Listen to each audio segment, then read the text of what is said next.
Eh bien salut Vivien, voilà c'est Serge, hein. Donc je suis venu voir à ta demande cette 380 SL. Voilà, tu vois, on lui a enlevé le hardtop, on a mis le softtop à la place, que je voulais te montrer deux petites déchirures, pas déchirures, c'est des coutures, tu verras, on s'approchera, je te montrerai quoi, hein. Mais enfin voilà quoi, hein. Donc on l'a ressorti, ils l'ont bien nettoyée, et comme tu vois, elle présente vraiment bien quoi, elle est vraiment très belle cette voiture. Tout au moins à cette distance, et tu verras quand on s'approchera, et avec les photos que je t'enverrai, qu'elle a une multitude de petits éclats, bizarres, hein, mais bon, voilà. Mais sinon, regarde, elle est très jolie, et alors, donc je viens de la conduire, j'en ai refait un tour, je suis allé un peu plus loin, un peu plus vite, et je me suis régalé, franchement régalé. J'ai pas l'habitude de pousser, ou enfin tirer sur les voitures autant que je l'ai fait, pour deux raisons. D'une part parce qu'elle marche très bien, et d'autre part, à deux reprises, c'est pas courant, mais il y a deux types qui ont voulu, je sais pas pourquoi, ils ont senti le besoin de jouer avec moi, et je les ai enfumés les deux. Et voilà, et encore une fois, c'est vraiment très rare que je fasse ça, concours de circonstances. Enfin, bref, tout ça pour dire qu'elle marche très bien, elle pousse très fort, et je confirme, absolument tout fonctionne, hein. Des vitres électriques au rétroviseur à droite, passager, les essuie-glaces, j'ai testé le contrôleur de vitesse, il fonctionne aussi, la montre fonctionne, quoi d'autre encore, et toutes les jauges, hein, toutes les jauges fonctionnent. Voilà. Donc voilà, au niveau mécanique, fonctionnement, elle est géniale. Au ralenti, on entend un son qui vient de sous la voiture, il y a quelque chose qui vibre, qui émet un petit bruit. Il disparaît quand on accélère, quand le moteur est en accélération, simplement au ralenti, à l'arrêt, hein. On a noté ça, mais encore une fois, en roulage, disons en fonctionnement, c'est terminé, on l'entend plus du tout, hein. Voilà, alors tu vois, on a enlevé le hardtop qui lui est en très bon état, le hardtop, et on a sorti le softtop. Et voilà le problème qu'il a. Oui, ce sont bien des déchirures, hein. Je pensais que c'était des coutures qui étaient défaites. Non, ce sont, enfin, tout du moins celle-là, c'est une déchirure. Et il y a la même de l'autre côté. Ah voilà, c'est ça. Ce côté, elle est le long d'une couture, tu vois. Donc c'est dommage parce que le reste du softtop est beau, il est très beau. On voit que c'est du beau, du solide, de la bonne qualité. Les vitres en plastique, enfin les vitres. Oui, les fenêtres en plastique sont légèrement, sont pas très claires. Elles sont légèrement, je dirais pas opaques, mais presque. Peut-être aussi ont-elles besoin d'être un petit peu nettoyées, intérieur-extérieur. À mon avis, c'est vraiment acceptable, hein. Ça va. Mais par contre, voilà, ces deux déchirures, c'est un petit peu dommage. Mais je pense que un bon sellier peut pas totalement faire disparaître, hein, ça, que ce soit d'un côté ou de l'autre, hein, mais une jolie couture. L'avantage, c'est que c'est une couture droite, quoi. Donc, une jolie reprise bien faite, à mon avis, devrait suffire. Encore une fois, pas à l'éliminer à 100%, c'est clair, mais surtout de ce côté, parce que c'est le long d'une couture, quoi, hein. Donc ça va, voilà, on imagine un petit peu ici, hein, quand on serre les poings, du fil marron de chaque côté, une belle couture, et ça, à mon avis, on n'y verra pratiquement pas. L'autre côté, on le verra plus, parce que c'est au milieu, il faudra peut-être mettre une pièce derrière, ou en ajouter une, il y en a déjà une, hein. Mais là c'est pareil, après il faut le recoudre et ça serait pas choquant, je pense, hein. Voilà, à moins qu'on préfère remplacer le top, mais enfin ça doit pas être spécialement donné, j'imagine, et encore à voir, hein. Mais enfin je ne sais pas combien coûte un top de Mercedes SL 380. Mais voilà, à mon avis, je dirais que c'est réparable. Moi personnellement c'est ce que je ferais, quoi. Après, comme on en a parlé, ça dépend, quoi, hein. Le gars qui veut refaire cette voiture magnifique, et qui va lui refaire une peinture neuve, limite, dans la foulée, on lui met un top neuf, ça limite ces deux problèmes-là, et en plus, on a des vitres claires à l'arrière, donc forcément, ça va être beaucoup plus beau, mais certainement beaucoup plus cher aussi. Voilà. Alors, on va continuer au niveau des défauts. Avant que j'oublie, j'en ai vu un sur la grille à l'avant. Il y a une ailette en plastique ici qui est cassée. Voilà, ici même. sais pas si c'est... ça doit être un groupe, ça doit pas se vendre à l'ailette, mais j'imagine que c'est un ensemble, quoi. Hein. Ben voilà, ici seulement, l'autre côté ça va. Donc je viens de noter ça. Et voilà, et donc comme je te le disais, cette multitude de petits éclats, il y en a beaucoup ici. Alors voilà de ce dont je parle, hein. Tu les vois ici, hein. Ce sont de tout petits éclats de la taille de tête d'épingle. Voilà, il y en a beaucoup là. On continue ici, on en voit sur les ailes. Voilà, de toute façon je te ferai des photos détaillées de tout ça. On voit ici. Et puis là c'est plus éparpillé sur l'aile. Voilà. Là il y a le vernis qui a sauté. Hein. Et encore un petit éclat. Tu vois, c'est des tout petits éclats.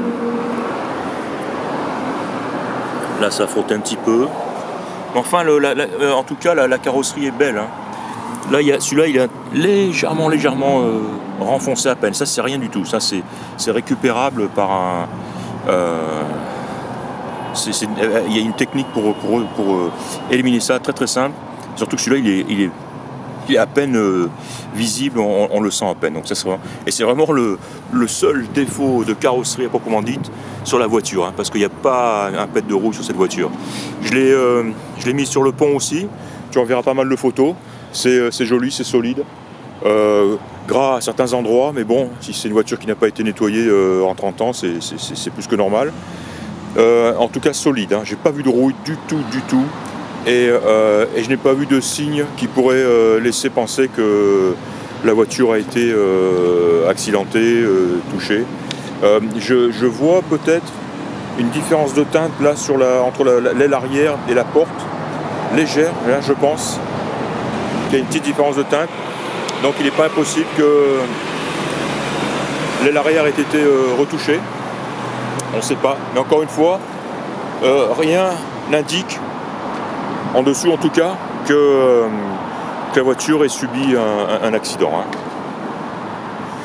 Voilà, donc au niveau des défauts, je pense avoir fait le tour. Là aussi sur la jante, j'ai noté la peinture qui s'est écaillée, je pense, ouais. Les jantes sont très très belles, il faudrait aussi peut-être les repeindre. Les pneus sont en excellente condition, très très beaux pneus, avant-arrière. Et voilà. J'essaye de voir si au niveau défaut, j'ai vraiment tout couvert. On a parlé, alors regarde, tu vois les classiques, hein. Bah, le mec, il devait pas trop faire attention en ouvrant ses portes, et c'est pareil côté passager, quoi. Hein. Voilà. Oui, je disais donc au niveau défaut, on a parlé des déchirures sur la capote. J'ai parlé de la grille à l'avant, j'ai parlé de la jante ici, des éclats sur la carrosserie.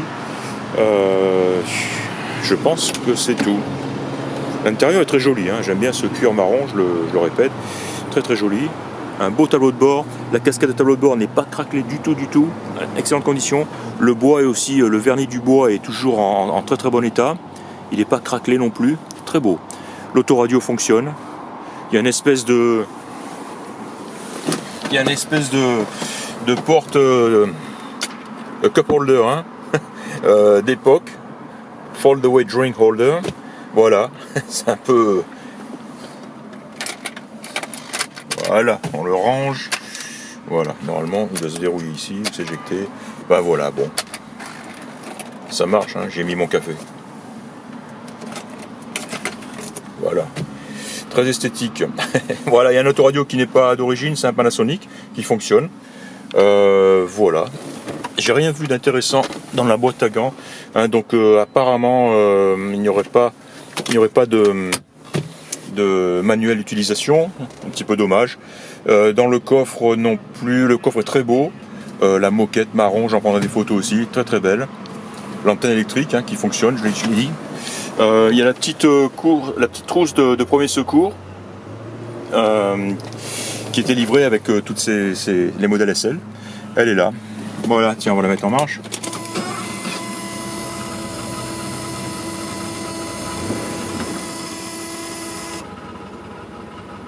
Très joli son, hein. Je l'ai monté dans les tours, hein. Je l'ai monté à près de 5000 tours et elle a un bruit fantastique. Hein. On voit les jauges qui fonctionnent hein, là-bas, les quatre jauges. Hein. Le compteur de vitesse fonctionne, le compteur journalier fonctionne aussi, je l'ai remis à 0 aussi au cours de mon essai.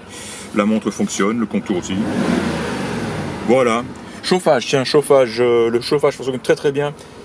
Si la voiture est équipée de la clim, ce qui reste à confirmer, je le verrai en ouvrant le capot, j'ai pas fait attention, eh bien la clim ne fonctionne pas, parce que là je l'ai mis en position basse, mini, et je n'ai pas senti de froid. En revanche, le chaud fonctionne lui très très bien. Voilà. Voilà.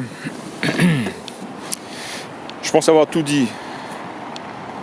Je vais en prendre pas mal de photos. Et voilà. Jolie plaque de Washington ici. State Park, c'est des plaques spéciales. Il faut payer pour avoir ce genre de plaques. Elles sont très jolies. Elles accompagnent la voiture évidemment. Très beau coffre, très propre, nickel. Avec une roue de secours, il est situé ici. Voyons, pas facile d'une main.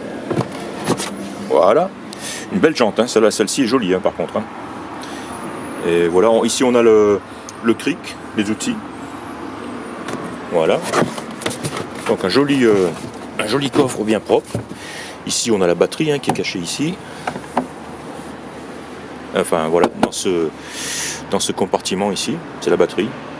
Voilà, donc rien à signaler de ce côté-là. Le cric en place, très bien, bonne chose. Voilà. Tiens, on va ouvrir le moteur, vite fait, le compartiment moteur.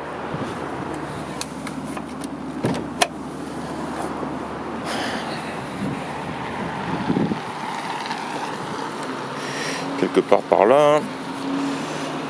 Il est où? Là, le voilà. Voilà. Qu'est-ce qu'on a là?